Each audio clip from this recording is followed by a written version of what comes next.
ಇಂದಿರಾ ಕ್ಯಾಂಟೀನ್ಗೆ high tech touch ಅನ್ನು ಕೊಡಲಾಗಿದೆ. ಗುತ್ತಿಗೆದಾರರ ಕಳ್ಳಾಟಕ್ಕೆ ಜಿಬಿಎ ಈಗ ಬ್ರೇಕ್ ಹಾಕಿರುವಂಥದ್ದು. ಬಡವರು ಹಾಗೂ ಕೂಲಿ ಕಾರ್ಮಿಕರಿಗೆ ಅತ್ಯಂತ ಕಡಿಮೆ ದರದಲ್ಲಿ ತಿಂಡಿ ಊಟ ನೀಡುವಂತಹ ಉದ್ದೇಶದಿಂದ ಸಿಎಂ ಸಿದ್ದರಾಮಯ್ಯ ಆರಂಭಿಸಿದಂತಹ ಇಂದಿರಾ ಕ್ಯಾಂಟೀನ್ ಯೋಜನೆಗೆ ಈಗ ಹೊಸ ಹೈಟೆಕ್ ಸ್ಪರ್ಶವನ್ನು ಕೊಡಲಾಗಿದೆ. ಸಿಗುತ್ತೆ ಕೂಡ. ಈಗ ಬೆಂಗಳೂರಿನ ವಿವಿಧೆಡೆ ಇಂದಿರಾ ಕ್ಯಾಂಟೀನ್ಗಳಲ್ಲಿ ಆಹಾರ ಪೂರೈಕೆ ಕುರಿತು ಗೊಂದಲಗಳು ಉಂಟಾಗಿದ್ವು.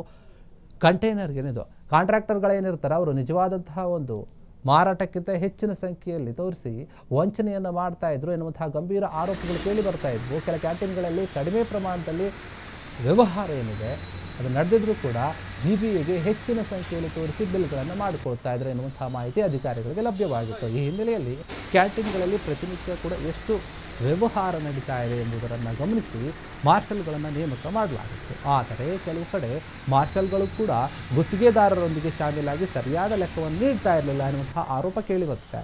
ಹೀಗಾಗಿ ಎಲ್ಲ ಇಂದಿರಾ ಕ್ಯಾಂಟೀನ್ಗಳಲ್ಲಿ AI ಆಧಾರಿತ ಕ್ಯಾಮೆರಾಗಳನ್ನು ಅಳವಡಿಸಿ ಮೇಲ್ವಿಚಾರಣೆ ನಡೆಸುವ ವ್ಯವಸ್ಥೆಯನ್ನು ಜಿಬಿಎ ತರಲು ಮುಂದಾಗಿದೆ. ಈಗ ಆ ಕ್ಯಾಮೆರಾಗಳಿಂದ ಸಿಗುವಂತಹ ಮಾಹಿತಿಯ ಆಧಾರದ ಮೇಲೆ ಗುತ್ತಿಗೆದಾರರಿಗೆ ಬಿಲ್ ಮೊತ್ತ ಪಾವತಿಸುವ ಒಂದು ಹೊಸ ವ್ಯವಸ್ಥೆಯನ್ನು ಜಾರಿಗೆ ತರೋಕೆ ಜಿಬಿಎ ಈಗ ಸಜ್ಜಾಗಿದೆ. ಈ ರೀತಿಯಾಗಿ ಒಂದು ಹೊಸ ಯೋಚನೆಯನ್ನು ಮಾಡ್ತಾ ಇದೆ.